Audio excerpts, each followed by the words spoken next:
নমস্কার, সুরজিৎ মান্না ক্রিয়েশনস চ্যানেলের পক্ষ থেকে তোমাদের সবাইকে সুস্বাগতম। আশা করি তোমরা সকলে ভালো এবং সুস্থ আছো। আমি তোমাদের জন্য এই ভিডিওটিতে তুলে ধরছি 2025 সালের উচ্চ মাধ্যমিক পরীক্ষার্থীদের জন্য এবিটি টেস্ট পেপার 2024-2025-এর ভূগোলের যে সমস্ত সেটগুলি রয়েছে তার মধ্যে আমি এই ভিডিওটিতে তুলে ধরছি এসি 108 নম্বর পেজের এসি কিউ প্রশ্নের সম্পূর্ণ সমাধান। অলরেডি আমি এসি 76 এই দুটো পেজের এসি কিউ এবং এমসিকিউ তো আগেই ছেড়ে দিয়েছি, সমস্ত পেপারের এমসিকিউ আগেই ছাড়া হয়ে গেছে। তোমরা ওই ভিডিওগুলো দেখতে চাইলে আমার চ্যানেলের প্লে লিস্টে গিয়ে দেখে নাও, না হলে এই ভিডিও ডিসক্রিপশানে তার লিঙ্ক দেওয়া হবে, ওখানে ক্লিক করে দেখে নিতে পারো। আলোচনা শুরু করছি। 2 দাগে নিম্নলিখিত প্রশ্নগুলির উত্তর দাও। বিকল্প প্রশ্নগুলি লক্ষণীয়। প্রথম প্রশ্ন, উৎসন্ত জল বলতে কী বোঝায়? উত্তর, অস্ট্রেলীয় ভূবিজ্ঞানী সুয়েস বলেন, অগ্নুদ্গমের সময় এবং শিলা ফাটলের মধ্যে আগ্নেয় উদ্ভিদের সময় উত্তপ্ত গলিত ম্যাগমার মধ্যে থাকা জলীয়বাষ্প ঘনীভূত হয়ে সরাসরি জলে পরিণত হয়ে ভূগর্ভস্থ শিলাস্তরে অবস্থান করে। একে উৎসন্ত বা উৎসারিত বা আবৃত জল বলা হয়। অথবা সোলাম কি?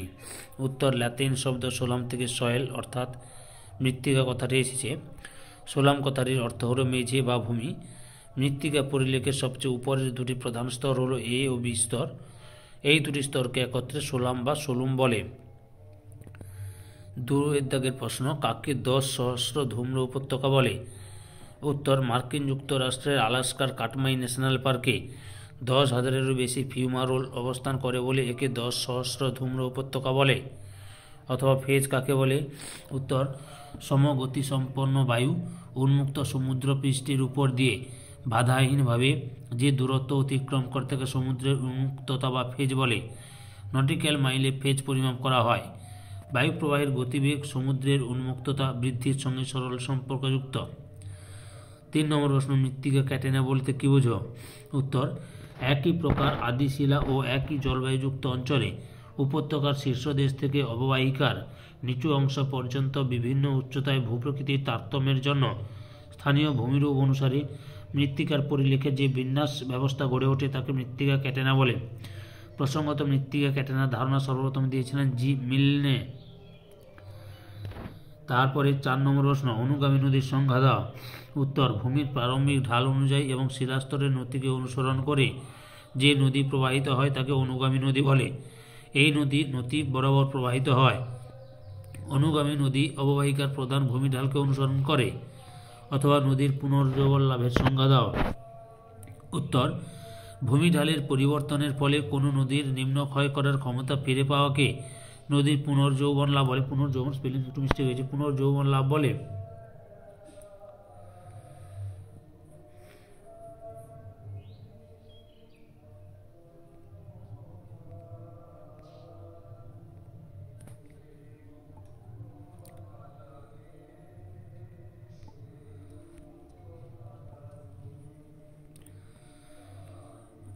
ভূ আলোড়নজনিত কারণ, ক্ষয়সীমার পরিবর্তন, বৃষ্টিপাতের প্রাচুর্য ও নদীগ্রাস প্রভৃতির জন্য নদীতে জলের পরিমাণ বৃদ্ধি ও কোনো কারণে নদীবাহিত বোঝার পরিমাণ হ্রাস পেলে নদী পুনর্যৌবন লাভ করে। 5 নম্বর প্রশ্ন, মোনেক্স কি? উত্তর, মোনেক্স কথাটির সম্পূর্ণ নাম হলো মনসুন এক্সপেরিমেন্ট। এটি হলো উপগ্রহ এবং আধুনিক প্রযুক্তির ভিত্তিতে মৌসুমী গবেষণা সংক্রান্ত কর্মসূচি। এই কার্যক্রম মূলত বিশ্ব বায়ুমণ্ডল গবেষণা প্রকল্পের তত্ত্বাবধানে পরিচালিত হয়। অথবা ঘূর্ণবাতের চক্ষু কাকে বলে? উত্তর, ঘূর্ণবাতের কেন্দ্রস্থল ঘূর্ণবাতের চক্ষু নামে পরিচিত। ঘূর্ণবাতের কেন্দ্রে বায়ুচাপ খুব কম থাকে বলে ঝড়ের কেন্দ্রস্থলে মেঘ থাকে না। এখানে বায়ু শান্ত অবস্থায় থাকে। ঘূর্ণবাতের চক্ষুর ব্যাস 20 থেকে 60 কিমি। 6 নম্বর প্রশ্ন, লিথোফাইট উদ্ভিদ কি?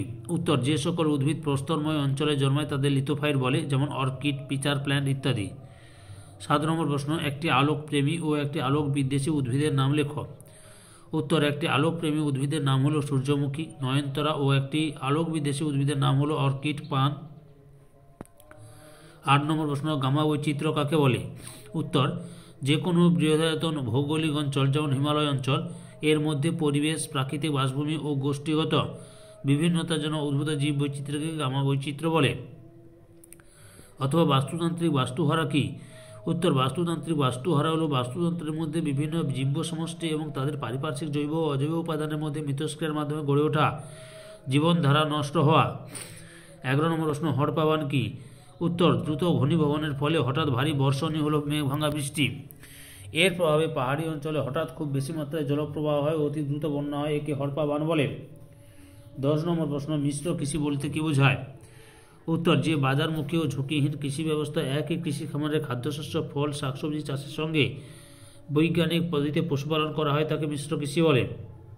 অথবা পমাম কালচার কাকে বলে?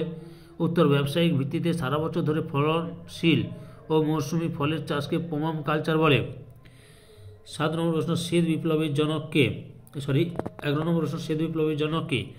উত্তর, শ্বেত বিপ্লবের জনক হলেন ডক্টর ভার্গিস কুরিয়েন। 12 নম্বর প্রশ্ন, সবুজ গ্রাম কি? উত্তর, সবুজ গ্রাম বলতে পরিবেশগত স্থায়িত্বকে অগ্রাধিকার দেওয়া সুচিন্তিতভাবে পরিকল্পিত সম্প্রদায়কে বোঝায়। এই গ্রামগুলির উদ্দেশ্য হল বাসিন্দাদের জন্য সুস্বাস্থ্যকর ও আরামদায়ক জীবনযাপনের পরিবেশ নিশ্চিত করা। সবুজ গ্রামের ক্ষেত্রে প্রাকৃতিক সম্পদগুলি টেকসইভাবে পরিচালনা ও সংরক্ষণ করা হয়। এর ফলে জীবিকা উন্নতি, খাদ্য নিরাপত্তা নিশ্চিত করা এবং পরিবেশ রক্ষা করা যায়। 13 নম্বর প্রশ্ন, হীরক চতুর্ভুজ কি? উত্তর, সোনালী চতুর্ভুজকে অনুসরণ করে দেশের বৃহৎ 4টি মেট্রোপলিটন শহর দিল্লি, মুম্বাই, চেন্নাই ও কলকাতা সংযোগকারী অতি দ্রুতগামী রেল যোগাযোগ প্রকল্পকে হীরক চতুর্ভুজ বলে। 2014-15 সালের রেল বাজেটের ঘন্টায় 320 কিমি গতিসম্পন্ন এই রেল প্রকল্প গৃহীত হয়েছে। 14 নম্বর প্রশ্ন, ভারতের পরিকল্পনা অঞ্চলের জনক কে? উত্তর, KS রামচন্দ্রনকে ভারতের পরিকল্পনা অঞ্চলের জনক বলা হয়। সম্পূর্ণ ভিডিওটি দেখে আমার চ্যানেলে পাশে থাকার জন্য তোমাদের সবাইকে অসংখ্য ধন্যবাদ।